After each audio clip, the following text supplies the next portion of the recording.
विकल्प इस माना में है कि हम समझते हैं कि इस वक्त में हमारी जितनी राजनीतिक पार्टियां हैं पूरे देश में भी और खुद पश्चिम बंगाल में भी, ये पार्टियां जो हमारे संविधान ने जो लक्ष्य रखा था देश के सामने, लोगों को की बुनियाद यानी आम जनता की जो बेसिक नीड्स हैं उसको पूरा करने का, तो उसमें अब तक विफल रही है। और ज्यादातर इन लोगों ने करप्शन में इन्वॉल्व होकर जो देश का पैसा था, दौलत थी, वो लोगों तक पहुंचाने की कोशिश नहीं की। पश्चिम बंगाल में हमारा इरादा ये था पहले कि हम यहाँ की 150 सीटों पर 150 सीट्स पर अपने कैंडिडेट देंगे,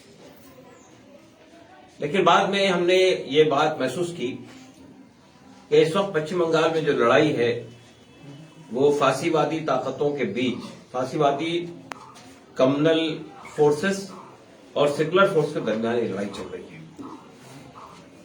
तो हमने ये सोचा कि इस मौके पर अगर हम इतनी लंबे सीटों पर अपने कैंडिडेट देंगे तो इससे फासीवादी ताकतों को ही फायदा पहुंचेगा। चुनाच हमने बहुत ही विचार विमर्श करने के बाद ये फैसला किया कि हम सिर्फ 4 सीट पर अपने कैंडिडेट देंगे। 4 सीट में से 2 सीट जो है वो मुर्शिदाबाद डिस्ट्रिक्ट की है, जिसमें रघुनाथगंज में हमारे एम ए हन्नान साहब मौजूद हैं और सूती से महफूजुर रहमान लड़ रहे हैं। इसके अलावा रुतवा में, मालदा में और फिर 24 परगना में हम लोग अपने कैंडिडेट दे रहे हैं। हम ये कहना चाहते हैं आपके माध्यम से कि वेलफेयर पार्टी ऑफ इंडिया और बहुत सारी पार्टियों में एक पार्टी नहीं है। हमारे देश में इस वक्त 2,500 पार्टियां हैं, 2,500। इन पार्टियों में एक वेलफेयर पार्टी की एडिशन नहीं है। वेलफेयर पार्टी अपने आप में एक विचारों पर मबनी एक विजन के साथ मैदान में आई है, और वो विजन ये है कि हम देश में, पहली बात तो ये कि हम देश में राजनीति के स्तर को ऊंचा करना चाहते हैं। हमारा मानना ये है कि हमारे देश में राजनीति जिस सतह से हो रही है उसमें जातिवाद, धर्म और जितने ऐसे इमोशनल इश्यूज हैं उसको बुनियाद बनाकर लोगों से वोट हासिल करने की कोशिश कर रहे हैं। हम न तो जाति के बुनियाद पर न धर्म के आधार पर लोगों को एड्रेस नहीं करते हैं।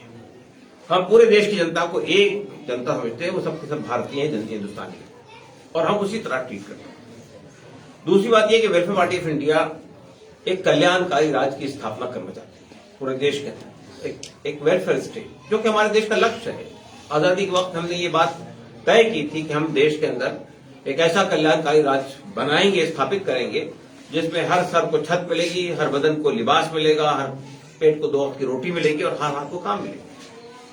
लेकिन 70 साल के बाद भी वो लक्ष्य हम पूरा नहीं कर सके। वो लक्ष्य पूरा न करने की वजह ये नहीं है कि हमारे पास रिसोर्सेज नहीं है, दौलत नहीं है, पैसा नहीं है। हमारे पास रिसोर्सेज हैं, देश ने बहुत उन्नति की है, बहुत विकास किया है, बहुत आगे बढ़ा है, लेकिन उस विकास का लाभ जो है आम जनता तक नहीं पहुंचा है। सिर्फ देश के पूंजीपति लोगों के हाथ में पूरी दौलत आ गई है। आपको मालूम होना चाहिए कि देश के 74 रिसोर्सेज पर 1% लोगों का कब्जा है। और जितनी भी सरकारें आ रही हैं, चाहे वो कांग्रेस की सरकार रही हो सेंटर में, केंद्र में, या भारतीय जनता पार्टी की सरकार में, इन्होंने बात तो शुरुआत यही की थी कि हम सबके लिए कल्याण करेंगे, लेकिन जितनी पॉलिसीज अडॉप्ट की गई है सेंट्रल लेवल के ऊपर, चाहे वो इकोनॉमिक पॉलिसीज हो या अर्बन डेवलपमेंट का कंसेप्ट हो, इस पूरे कंसेप्ट के पीछे सिर्फ पूंजीपति लोगों का लक्ष्य सामने रहा है।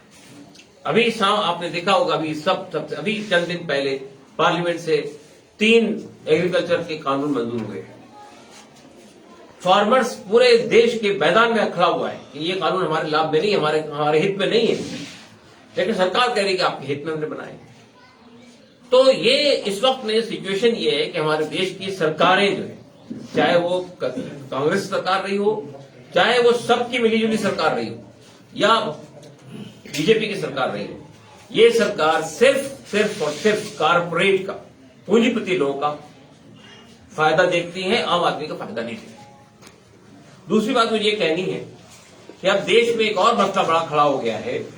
हमारा देश किसी एक जाति के लोगों का देश नहीं है, किसी एक धर्म के लोगों का देश नहीं है, एक मल्टी रिलीजियस, मल्टी कल्चरल और मल्टी लिंग्विस्टिक सोसाइटी है, एक प्लुरल सोसाइटी है। लेकिन हमारे देश में जो सरकार इस वक्त सत्ता में बैठी हुई है और जो इस वक्त में बंगाल पे भी पंजे गड़ाई हुई है और चाहती है कि यहां भी सत्ता को पलट दे, वो सरकार ने देश को विभाजित कर दिया है। विभाजित सरहदों की बुनियाद पर नहीं किया है, विभाजित जहन की बुनियाद पर किया, माइंड्स की बुनियाद पर किया। और वो इस मुल्क में हिंदू मुस्लिम बाइनरी पैदा करके नफरत का खेल खेल रही है, हेट का खेल खेल रही है, घृणा का खेल खेल रही है और देश को विभाजित करके अपना वोट बैंक बनाने की कोशिश कर रही है। इसका मतलब साफ है, इसको देश से कोई सरकार नहीं है, देश के हित से कोई सरकार नहीं है, ये सिर्फ अपना वोट उल्लू सीधा करना चाहती है, अपना फायदा उठाना चाहती है, इसलिए विभाजन की राजनीति अख्तियार कर रही है। तो वेलफेयर पार्टी ऑफ इंडिया ये चाहती है कि देश की जनता के सामने ये बात सामने रहनी चाहिए कि हमारा देश उसी वक्त आगे बढ़ सकता है, तरक्की कर सकता है, जब देश के हर नागरिक को, देश के हर आदमी को आगे बढ़ने और तरक्की करने के बराबर के अवसर मिले, बराबर के अवसर प्राप्त हो।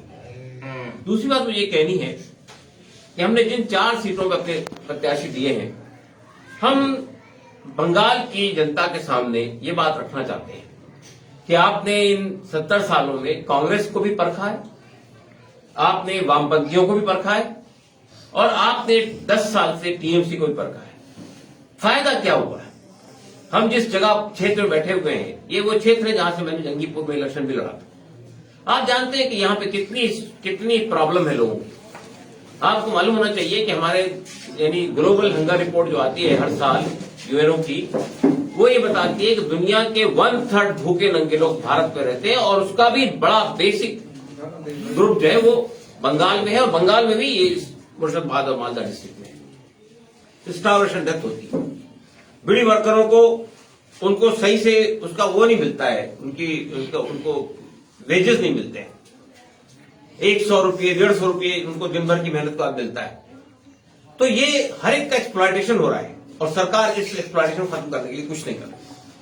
ना यहां एजुकेशन का स्तर बढ़ रहा है, ना एम्प्लॉयमेंट जनरेट हो रही है, ना लोगों को काम मिल रहा है और ना डेवलपमेंट हो रहा है, विकास नहीं हो रहा है।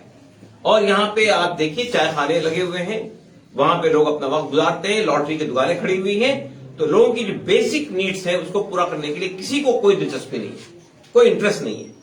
वेलफेयर पार्टी ऑफ इंडिया ये चाहती है कि इन 4 जगहों पर हम बंगाल के लोगों से उम्मीद करते हैं कि हमारे कैंडिडेट को आप अगर जिताकर भेजेंगे तो आपको सी चेंज मिलेगा। हम हुकूमत में नहीं आएंगे 4 सीटों पर लड़ने से, लेकिन हम ये बताना चाहते हैं कि जो पूंजी कॉन्स्टिट्यूंसी के डेवलपमेंट के लिए सरकार तय करती है, हर साल 1 करोड़ रुपया हर एमएलए को मिलता है अपनी कॉन्स्टिट्यूंसी के अंदर विकास के लिए। और भी बहुत सारी स्कीमें हैं, सरकार की बहुत सारी स्कीमें हैं, वो सब स्कीमों को यहां पे हम लागू कराकर दिखाएंगे। हमारे कैंडिडेट समाज के बेहतर लोग हैं, उनका कोई रिकॉर्ड ऐसा नहीं है, ट्रैक रिकॉर्ड जिसको आप कह सकते हैं कि ये लोगों के हित में काम नहीं करेंगे, विकास के लिए काम नहीं करेंगे। हमारा एक विजन है, हम हर कॉन्स्टिट्यूंसी के लिए, देखिए आप बहुत जल्द हम लोग जंगीपुर के लिए भी, रघुनाथगंज के लिए भी और सूती के लिए भी और बाकी जहां भी हम लड़ रहे हैं वहां के लिए हम एक मैनिफेस्टो लाएंगे। हम city wise, constituency wise manifesto लाएंगे ताकि लोगों को यह मालूम हो कि उस कॉन्स्टिट्यूंसी में हमारा आदमी जीतेगा तो क्या फायदा होने वाला है। हम ये कहना चाहते हैं यहाँ के लोगों से कि वो इस बार जिन लोगों को वो कई बार आजमा चुके हैं और धोखा खा चुके हैं, इस बार वो उनको छोड़ें और वेलफेयर पार्टी के कैंडिडेट के हक में अपना वोट डालेंगे तो आपको हम 5 साल के अंदर एक चेंज लाकर दिखाएंगे अपनी कॉन्स्टिट्यूंसी। एक चेंज आप देखेंगे, हम ये नहीं कहते बहुत बड़ा इंकलाब आ जाएगा, लेकिन चेंज की शुरुआत होगी। और हम ये कहना चाहते हैं कि ये शुरुआत जो होगी वो यहां ठहरेगी नहीं, पूरे बंगाल तक जाएगी। या तो यहां जो लोग इलेक्ट होंगे उनको भी उसी रास्ते पे आना पड़ेगा या जगह खाली करनी पड़ेगी। दोस्तों और साथियों, मैं इन्हीं अल्फाज साथ में आपके माध्यम से आपके रघुनाथगंज के वोटर से भी, सूती के वोटर से भी, रुतुवा के वोटर से भी और 24 परगना के हमारे साथियों से भी अपील करना चाहता हूं कि वो एक बार वेलफेयर पार्टी ऑफ इंडिया के कैंडिडेट को मौका देकर देखें, उन्हें मायूसी नहीं होगी, वो उनको कोई ऐसा वो शिकायत नहीं होगी कि हमने गलती की है, उनको मालूम होगा कि हमने बहुत सही फैसला किया है। मैं समझता हूं कि आप सबको देख चुके हैं, कांग्रेस को भी देख लिया है आपने वामपंथियों को भी देख लिया है, और आपने अब टीएमसी को देख लिया, सिर्फ इमोशनल उठा के विभाजित करके लोगों को बातें करके स्लोगन देकर कोई फायदा नहीं हुआ है। इसलिए हम चाहते हैं कि आप काम करने वाले आदमी को लाइए इलेक्ट करके, और आप देखिए कि तब्दीली कैसे आती है, परिवर्तन कैसे आता है, यह आपको अंदाजा हो जाएगा। धन्यवाद, बहुत बहुत शुक्रिया।